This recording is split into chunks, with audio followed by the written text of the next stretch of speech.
आज हम hyper quest के एक वीडियो पे रिएक्ट करने वाले हैं। ये वीडियो मुझे सजेशन में आया था और मुझे ये वीडियो इंटरेस्टिंग लगा, इसलिए मैं आज इस वीडियो पे रिएक्ट करने वाला हूँ।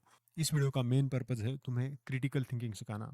इस वीडियो में हम किसी पे पर्सनल अटैक नहीं करने वाले, हम किसी का पर्सनल क्रिटिसिज्म नहीं करने वाले इस वीडियो में। हाइपर क्वेस्ट की वीडियो में जो पॉइंट्स बोले गए हैं, उन्हीं पॉइंट्स के ऊपर आज हम बातें करने वाले हैं। ये वीडियो देखने के बाद तुम्हें कुछ नया सीखने के लिए मिलेगा, नए पर्सपेक्टिव्स मिलेंगे। इस वीडियो को पूरा देखिए। मैं कोशिश करूंगा कि इस वीडियो को जितना शॉर्ट रखा जाए उतना वीडियो को मैं शॉर्ट रखने की कोशिश करूंगा, और मैं ट्राई करूंगा कि पूरा का पूरा वीडियो यहाँ पे प्ले ना करूं। जिन बातों पे मुझे रिएक्ट करना है उतनी ही बातें मैं यहाँ पे प्ले करूंगा। अगर आपको पूरा वीडियो देखना है तो मैं इसकी लिंक डिस्क्रिप्शन में दे दूंगा, वहां से आप वो पूरा वीडियो देख सकते हो। सबसे पहले हम देखते हैं इस वीडियो के टाइटल और थंबनेल को। इस वीडियो का थंबनेल कह रहा है इज गॉड क्रूअल, और इसका टाइटल है answering the toughest atheist questions, भगवान बुरा क्यों होने देता है। ऊपर से सिर्फ ये टाइटल और थंबनेल देख के हमें ये पता चल रहा है कि इस वीडियो में एक चीज अज्यूम की गई है, and that thing is God exists, भगवान एग्जिस्ट करता है। ये इसमें प्री सपोजिशन है। अब मैं तुम्हें लॉजिक के बारे में कुछ चीजें बताता हूँ। अगर तुम्हें कोई लॉजिकल आर्गुमेंट बिल्ड करनी है तो उसके लिए तुम्हें एक प्री सपोजिशन या फिर एक्सियम की जरूरत होती है। एक्सियम या प्री सपोजिशन एक बेस की तरह काम करता है, that is like a foundation, और उसी फाउंडेशन के ऊपर यानी कि उसी प्री सपोजिशन या फिर एक्सियम के ऊपर लॉजिकल आर्गुमेंट्स बिल्डअप होते हैं। इस आर्गुमेंट में प्री सपोजिशन है कि गॉड एग्जिस्ट्स, और इसी आर्गुमेंट के ऊपर हम डिस्कस करेंगे कि गॉड का नेचर क्या होता है, गॉड क्रूअल है या नहीं। ये इसी पे डिपेंड करेगा कि गॉड एग्जिस्ट करता है या नहीं। पहले हमें ये अज्यूम करना होगा कि गॉड एग्जिस्ट करता है, और अगर गॉड एग्जिस्ट करता है तभी हम ये डिबेट कर पाएंगे कि गॉड क्रूअल है या अच्छा है बुरा है। ये सब बातें हम तभी डिबेट कर पाएंगे जब हम ये अज्यूम करें कि गॉड एग्जिस्ट करता है, और हर एक लॉजिकल आर्गुमेंट के लिए हमें एक प्री सपोजिशन या एक्सियम चाहिए होता है। इस वीडियो के लिए गॉड एग्जिस्ट्स, ये हम प्री सपोजिशन बोल सकते हैं। 2011 में ऑक्सफोर्ड यूनिवर्सिटी ने एक रिसर्च पब्लिश की जो प्रूव करती है कि हम ह्यूमंस नेचुरली भगवान और पुनर्जन्म में बिलीव करने के लिए इंजीनियर्ड होते हैं। रिपोर्ट के अनुसार भगवान को मानना हमारी बॉडी में हो रही कुछ केमिकल रिएक्शंस का रिजल्ट है। और पिछले ये बात सही है कि कई रिसर्चेस हमें बताती है कि हम भगवान पे बिलीव करने के लिए वायर्ड होता है, और हम कई चीज़ों में पैटर्न सीख करते हैं। जिन चीज़ों में कई बार पैटर्न होता भी नहीं, हम उन चीज़ों में हम पैटर्न सीख करते हैं। फॉर एग्जांपल क्लाउड्स में हम तरह तरह के शेप्स देखते हैं, दैट इज पैटर्न रिकॉग्निशन, और हम ये सब पैटर्न सीख करते हैं। पिछले 100 सालों में हमने देखा है कि एथियस्ट और एग्नोस्टिक्स की संख्या लगातार बढ़ती गई है, जो किसी भी एविडेंस के मौजूद न होने के कारण किसी एक पर्टिकुलर तरह के भगवान या किसी भी भगवान को मानने से इनकार कर देते हैं। इस चीज़ के बारे में शायद हमने LGBTQ वाले वीडियो में बात करी थी, और मैंने आपको डेटा के साथ ये चीज़ें बताई थी कि यूएस में कितने लोग भगवान को नहीं मानते, यूके में कितने लोग भगवान को नहीं मानते, और फ्रांस में कितने लोग हैं वो भगवान को नहीं मानते, और वो परसेंटेज लगभग 30 से 40% के बीच में है। वेस्ट में 30 से 40% लोग ऐसे हैं जो इधर एग्नोस्टिक है या फिर एथियस्ट है। वो खुद को इरिलीजियस मानते हैं, मतलब कोई से भी धर्म से वो खुद को एसोसिएट नहीं करते। इन लोगों की संख्या दिन ब दिन वेस्ट में बढ़ती जा रही है। And I see a tsunami that killed 250,000 people in Indonesia. An earthquake that killed 250,000 people in Haiti. If there is a God, the God is either not all powerful or not all good. ऐसे ही आप जावेद अख्तर जी को भी देख सकते हैं। वो समय समय पर कई मंचों से इस तरह के प्रश्नों को पूछते आए हैं। इतने बलात्कार हैं, ये इसके सामने हो रहे हैं, और ये चाहे तो रोक सकता है, लेकिन ये होने देता है। और ये मुझसे पूछेगा, इसकी मजाल होगी कि मुझसे पूछेगा कि तुमने क्या किया दुनिया में। माना जाता है कि गॉड एक ओमनिशिएंट और ओमनीपोटेंट बीइंग है। This is first premise. Then second premise is evil exists, मतलब दुनिया में बहुत सारी गलत चीजें हो रही है, कहीं भूकंप आ रहे हैं, कहीं किसी के साथ बुरा हो रहा है। इन दोनों आर्गुमेंट से दो कंक्लूजन्स निकल सकते हैं कि गॉड ये सब रोक नहीं सकता, या फिर वो रोकना नहीं चाह रहा। और अगर गॉड ये सब रोक सकता है और इसके बावजूद वो ये सब चीजें होने दे रहा है, इसका मतलब है कि God is not a good human being. इसी के बारे में शायद ये वीडियो होने वाला है। लेट्स सी कि आगे ये बंदा क्या आर्गुमेंट दे रहा है। जैसे आपको पता हो कि एथिस्ट वो होते हैं जो भगवान में विश्वास ही नहीं करते, और वहीं पर एग्नोस्टिक्स वो होते हैं जो ये मानते हैं कि इस दुनिया में ऐसा कोई भी तरीका नहीं है जिससे भगवान के वजूद को या भगवान की एग्जिस्टेंस को पता किया जा सके। अब जो नील डिग्रेस टायसन जैसे एग्नोस्टिक्स हैं, सो एग्नोस्टिक्स में भी एक स्ट्रॉन्ग एग्नोस्टिक्स होता है और दूसरे वीक एग्नोस्टिक होता है। स्ट्रॉन्ग एग्नोस्टिक ये मानते हैं कि सच्चाई को पता लगाने का हमारे पास कोई तरीका नहीं है। वीक एग्नोस्टिक्स ये मानते हैं कि फिलहाल हमें सच्चाई नहीं पता है, एंड सच्चाई मतलब भगवान के बारे में हमें नहीं पता है, लेकिन फ्यूचर में हम उस बारे में पता लगा सकते हैं। लेकिन स्ट्रॉन्ग एग्नोस्टिक्स ये मानते हैं कि हमें आज भी कुछ नहीं पता और हमें फ्यूचर में जाके भी इन सारी चीज़ों के बारे में कुछ पता नहीं चलने वाला। एग्नोस्टिसिज्म के और भी टाइप्स है, मैंने उस बारे में नोट्स बना के रखी है। इस वीडियो के लिए नहीं, जब मैं फिलोसॉफी ऑफ रिलीजन स्टडी कर रहा था तब मैंने वो नोट्स बना के रखी है। मैं उन नोट्स का स्क्रीनशॉट यहाँ पे लगा दूंगा, तो आप पढ़ सकते हो कि एग्नोस्टिसिज्म के कितने सारे टाइप्स होता है और उनकी डेफिनेशंस मैंने एक एक लाइन में दी हुई है। तो आप देख सकते हो कि एग्नोस्टिक्स के इतने सारे टाइप्स होते हैं। कि अगर ईश्वर की मर्जी से सब कुछ होता है, एक पत्ता भी ईश्वर की मर्जी के बिना नहीं हिलता, तो इस दुनिया में जो हम क्राइम देखते हैं या फिर सुनामी देखते हैं, नेचुरल डिजास्टर्स देखते हैं, अर्थक्वेक्स देखते हैं, बलात्कार देखते हैं, ये सब फिर ईश्वर की मर्जी से ही हो रहा है, जिसका मतलब है कि ईश्वर ऑल लविंग नहीं है, जो सभी धर्म हमें पढ़ाते हैं। अब ये प्रश्न बहुत ही गहरा है, बहुत ही उचित प्रश्न है और शायद ही मैंने देखा होगा कि किसी धार्मिक व्यक्ति ने इस प्रश्न का बहुत गहराई से उत्तर दिया हो। तो साथियों, धार्मिक व्यक्ति इस प्रश्न का उत्तर नहीं देता क्योंकि उसको सिखाया जाता है कि चीज़ों को तुम क्वेश्चन नहीं कर सकते। कोई भी धार्मिक व्यक्ति हो, वो खुद के धर्म ग्रंथ को कभी सवाल नहीं करेगा, वो खुद के आइडियोलॉजी को कभी सवाल नहीं करेगा। And this is true about all ideologies. धर्म छोड़ के भी जो भी सारे आइडियोलॉजीज है, उन आइडियोलॉजी वाले लोग अपने खुद के आइडियोलॉजी को कभी सवाल नहीं करते। धर्म हो या बाकी आइडियोलॉजीज, लोग अपने आइडियोलॉजीज को क्वेश्चन नहीं करते। इस प्रश्न का उत्तर देने के लिए सबसे पहले हम उसी तरह की दुनिया की कल्पना करेंगे जैसा कि नास्तिक भाई लोग मांगते हैं कि भगवान ऑल लविंग होने चाहिए, किसी भी प्रकार का कोई दुख नहीं होना चाहिए, कोई नेचुरल डिजास्टर ना हो, किसी का बलात्कार ना हो, क्राइम ना हो, कोई भी गरीब ना रहे। तो चलिए सबसे पहले इसको यूटोपिया कहते हैं, and I don't know what he meant by नास्तिक भाई लोग ऐसा मानते हैं। एनीवेज, पहले ऐसा वर्ल्ड हम इमेजिन करते हैं, एक ऐसी दुनिया बनाते हैं जहां पर सभी सुखी हैं, तो सब पर भगवान की कृपा बरस रही है और सभी एब्सोल्यूट हैप्पीनेस में लीन हैं। तो यहाँ पर अब मेरा प्रश्न उठता है कि क्या ऐसे ब्रह्मांड में सभी जीव वाकई में सुखी हैं? तो इसका उत्तर है नहीं, क्योंकि सुख जो है वो एक रिलेटिव इमोशन है। आप उसको तब तक नहीं डिफाइन कर सकते जब तक दुख की उपस्थिति ना हो। जब तक आपने दुख नहीं देखा होगा, आप सुख को अनुभव नहीं कर सकते। इसलिए जब सब सुखी होंगे तो सुख की डेफिनेशन नहीं रह जाती। आप कैसे पता लगाते हैं कि कोई सुखी है? क्योंकि जब आप दूसरा दुखी व्यक्ति देखते हैं, जब कोई चीज कम होती है तभी ज्यादा का हम अनुभव कर पाते हैं, जब कोई पतला होता है तभी हम मोटापे का अनुभव कर पाते हैं। लेकिन हर चीज अगर एब्सोल्यूट हो जाएगी तो सारी चीजें मीनिंगलेस हो जाती हैं। आप एब्सोल्यूट सेंस में किसी भी चीज को मीनिंग नहीं दे सकते। इसको एक छोटे से एग्जांपल से समझते हैं कि मान लीजिए इस धरती पर केवल 100 व्यक्ति होते और 100 के 100 व्यक्तियों के पास सब कुछ होता, वो सभी निरोगी होते, उनको कोई रोग ना होता, वो सभी के सभी अमीर होते और जो कुछ भी वो चाहते भगवान उन्हें दे देता। तो अगर मैं वहां पर जाऊं और उन 100 व्यक्तियों में से किसी से पूछूं कि अमीरी क्या होती है, तो क्या वो मुझे बता पाएंगे कि अमीरी क्या होती है? या उनसे मैं पूछूं कि निरोग क्या होता है, तो क्या वो मुझे बता पाते निरोग क्या होता? लेकिन अगर उन्हीं 100 लोगों में से 10 लोग गरीब होते तो 10 गरीब मुझे बता पाते कि हाँ 90 लोग यहाँ पर अमीर हैं। इसी तरह से अगर उनमें से 10 लोग अस्वस्थ होते, रोगी होते, तब वो मुझे बता पाते कि हाँ यहाँ पर 90 लोग स्वस्थ हैं और निरोगी हैं। तो जितनी भी चीजें इस यूनिवर्स में हैं वो एक रिलेटिव सेंस में है, एब्सोल्यूट सेंस में नहीं है। एब्सोल्यूट सेंस में क्रिएशन हो ही नहीं सकती। तो जिस सुख शांति की बात नास्तिक करते हैं, वो सुख शांति उनको इसीलिए पता है क्योंकि इस यूनिवर्स में दुख है। बिना दुख के उनको इस सुख शांति के विषय में नहीं पता होता। एक एक्सलेंट पॉइंट। एंड मैंने ये कंजर्वेटिव व्यक्ति से ये पॉइंट एक्सपेक्ट नहीं किया था, क्योंकि ये थोड़ा मॉरल रिलेटिविज्म की ओर लीन कर रहा है। मॉरल रिलेटिविस्ट से बोलते हैं कि मॉरलिटी सब्जेक्टिव होती है, हर एक के लिए मॉरलिटी डिफरेंट होगी। वैसे ही दुनिया में सारी चीज़ें रिलेटिव होती है except the speed of light. सिर्फ स्पीड ऑफ लाइट ही एक चीज़ होती है जो कांस्टेंट होती है। और जिस तरीके से इसने ये आर्ग्यूमेंट आर्टिकुलेट की है वो मुझे बहुत बढ़िया लगी। छोटा सा एग्जांपल अगर हम और लें, अगर मान लीजिए कल YouTube के CEO ये चाह लें कि YouTube पर जितने भी चैनल हैं, हर एक चैनल के 1 मिलियन सब्सक्राइबर्स कर दिए जाएंगे, मतलब जितने भी चैनल हैं, बिलियंस में चैनल हो, हर एक चैनल के 1 मिलियन सब्सक्राइबर्स होंगे, तो क्या अगले दिन से YouTube सस्टेन कर पाएगा? क्या सब्सक्राइबर्स की और चैनल्स की वैल्यू बनी रहेगी? पूरा का पूरा YouTube अपनी मीनिंग खो देगा। तो मीनिंग हमेशा रिलेटिव सेंस से बनती है, एब्सोल्यूट सेंस से नहीं बनती। अब इस बात से मैं 100% अग्री करता हूँ कि मीनिंग ऑब्जेक्टिव नहीं होती, मीनिंग सब्जेक्टिव होती है। लेकिन जो रिलीजियस लोग होते हैं वो लोग ऐसा नहीं सोचते, क्योंकि उनकी मॉरलिटी कहीं ना कहीं से तो आती है। उनकी मॉरलिटी एक ऑब्जेक्टिव मॉरलिटी होती है। एंड मुझे नहीं पता कि ये बंदा कितने हद तक कंजर्वेटिव है, लेकिन इसके कुछ वीडियोस देखने के बाद मुझे लगता है कि he is leaning on conservative side. फिर भी अगर वो ये आर्गुमेंट दे रहा है, we have to appreciate this. तो जब न्यूटन जी ने सबसे पहले मैंने कुछ टाइम पहले पर्सनालिटी ट्रेट्स के बारे में एक वीडियो अपलोड किया था।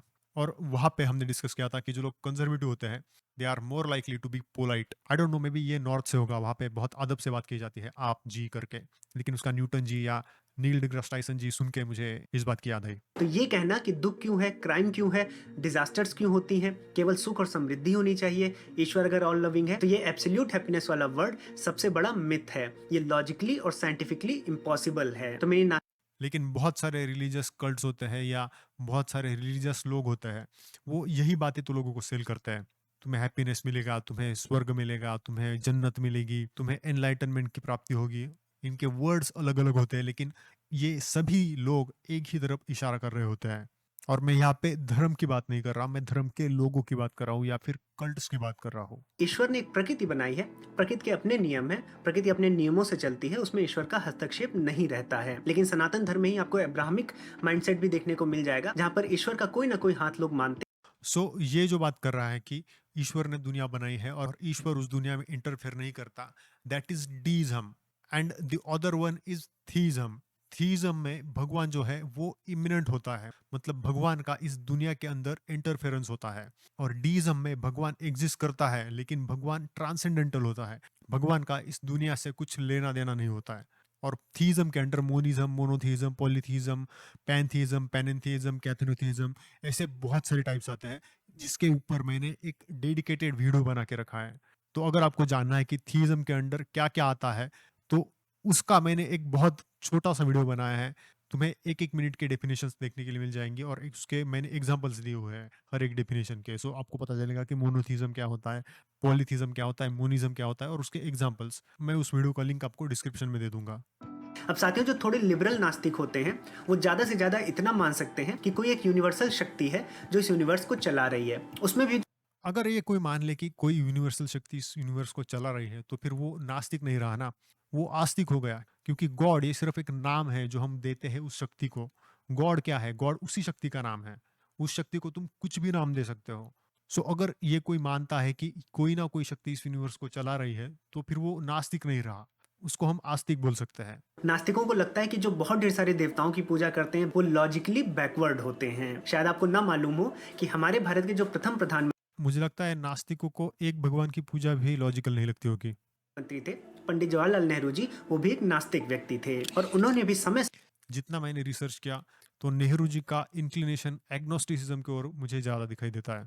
समय पर कई तरह के इंटरेस्टिंग क्वेश्चंस ईश्वर की सत्यता पर उठाए हैं। एक बी आर नंदा जी की पुस्तक है Jawaharlal Nehru rebel and statesman, और उसमें उन्होंने बताया कि पंडित नेहरू जी एक ईश्वरवाद में तो थोड़ा बहुत भरोसा करते थे, उसकी तरफ आकर्षित थे, लेकिन बहु ईश्वरवाद में जो पर्सनल गॉड का एक कॉन्सेप्ट है कि आपके ईष्ट देवता होते हैं, चाहे वो हनुमान जी हो या दुर्गा जी हो, इसको पीछे जाके देखते हैं एक बार।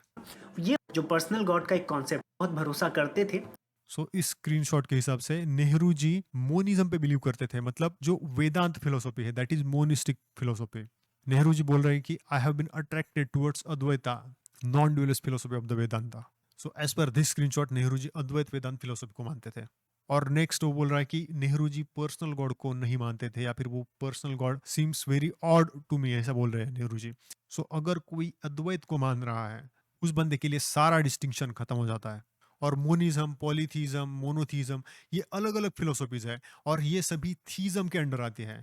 और अगर कोई मोनिज्म को मानता है, मतलब अगर कोई अद्वैत वेदांत को मानता है, तो ऑब्वियस सी बात है कि वो मोनोथीज्म या पॉलीथीज्म को नहीं मानेगा।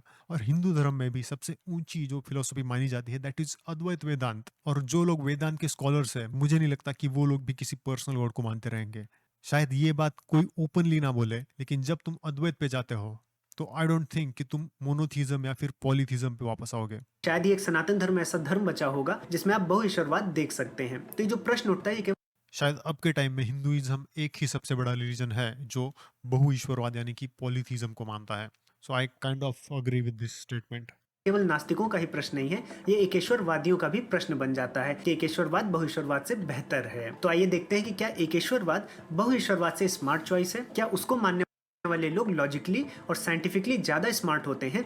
सो जैसे कि हमने इस वीडियो की इंट्रो में बात करी थी, इसके टाइटल और थंबनेल से हमें ये पता चलता है कि इस वीडियो में हम ये प्री सपोजिशन लेके चल रहे हैं कि भगवान एग्जिस्ट करता है, और हम भगवान का नेचर डिस्कस करने वाले हैं। सो भगवान एक होता है, अनेक होता है, कौन सा बेटर होता है, ये सब यहाँ पे डिस्कस होने वाला है, सामने बोला, एंड आई थिंक अभी ये इसी राउट पे जा रहा है। खासकर नास्तिक व्यक्ति मोनोथिज्म को जरूर अच्छा मानते हैं लेकिन पॉलीथिज्म को नहीं मानते हैं। लेकिन जब आप लॉजिकली अगर कोई नास्तिक है तो वो मोनोथीज्म को भी क्यों मानेगा?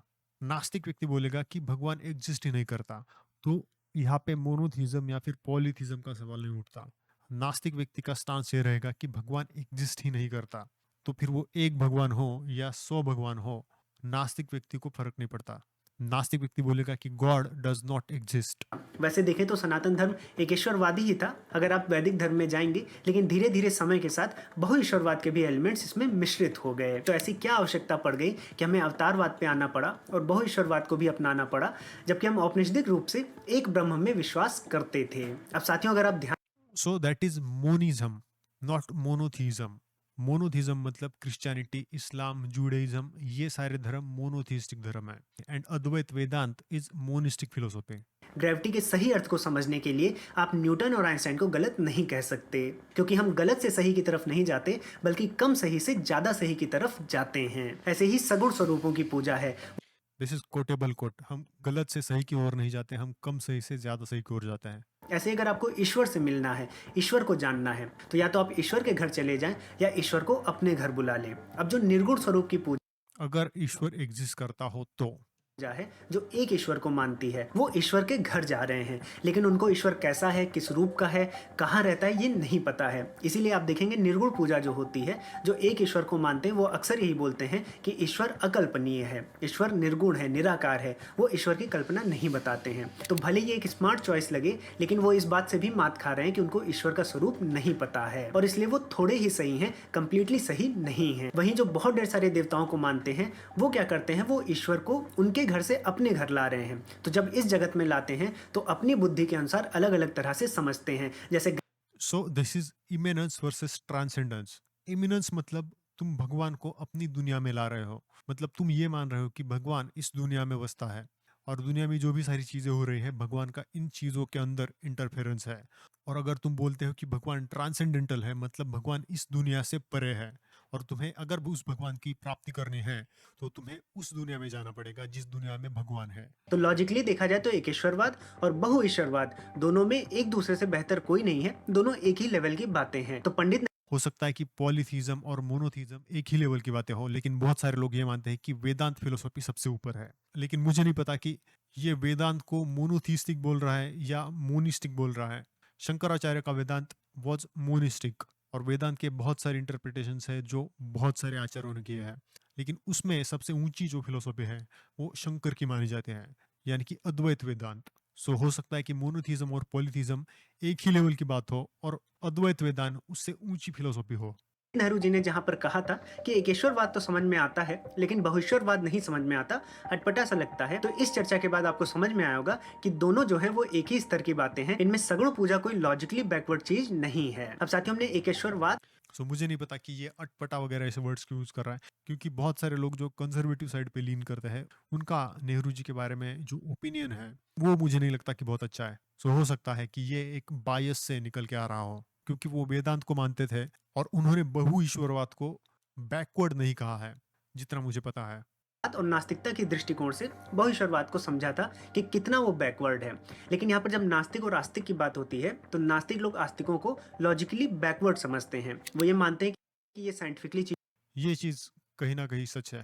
चीजों को नहीं लेते हैं, सुपरस्टिशंस में ज्यादा बिलीव करते हैं और ये अपने ईश्वर पर प्रश्नों को उठने भी नहीं देना चाहते। अब इसमें से बहुत सी बातें ठीक भी हैं, क्योंकि अगर आप 90% धार्मिक लोगों को देखेंगे तो वो कहीं ना कहीं किसी न किसी रूप में किसी न किसी अंधविश्वास से बंधे हुए दिखेंगे। और यही बात जावेद अख्तर जी ने एक समिट में उठाई थी कि जितने भी and this is good thing कि ये कंजर्वेटिव होने के बावजूद भी इस बात को एक्सेप्ट कर रहा है कि नास्तिक लोग ऐसा ऐसा मानते हैं और वो अपनी चीज़ों पे सवाल भी नहीं उठाते।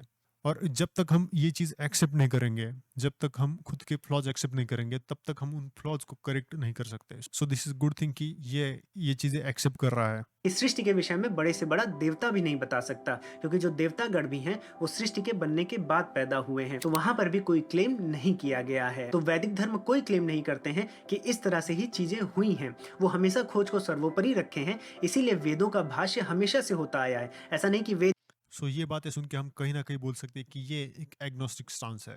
कि हमें चीज़ें नहीं पता है, हमें सच्चाई नहीं पता है। ऐसा नहीं कि वेद एक ग्रंथ है और वही ग्रंथ अभी तक आए हैं। वेदों का भाष्य होता रहा है, उससे दर्शनों का निर्माण होता रहा है, उससे उपनिषद निकले हैं। तो इस तरह की जो ज्ञान परंपरा है, खोज की परंपरा है, प्रश्नों और शास्त्रार्थों की परंपरा है, ये हमेशा से सनातन धर्म में चली आई है। और जहाँ तक बात रही साइंटिफिक टेम्परामेंट, और आई थिंक ये बहुत सारे धर्मों में होता आ रहा है। ऐसे कुछ रिलीजन्स बिल्कुल है कि जिन रिलीजन्स पे आप सवाल नहीं उठा सकते, लेकिन बाइबल के भी बहुत सारे इंटरप्रिटेशंस लोगों ने किए हैं। बाकी सारे धर्मों के भी जो धर्म ग्रंथ है, उसके भी लोगों ने इंटरप्रिटेशंस किए हैं।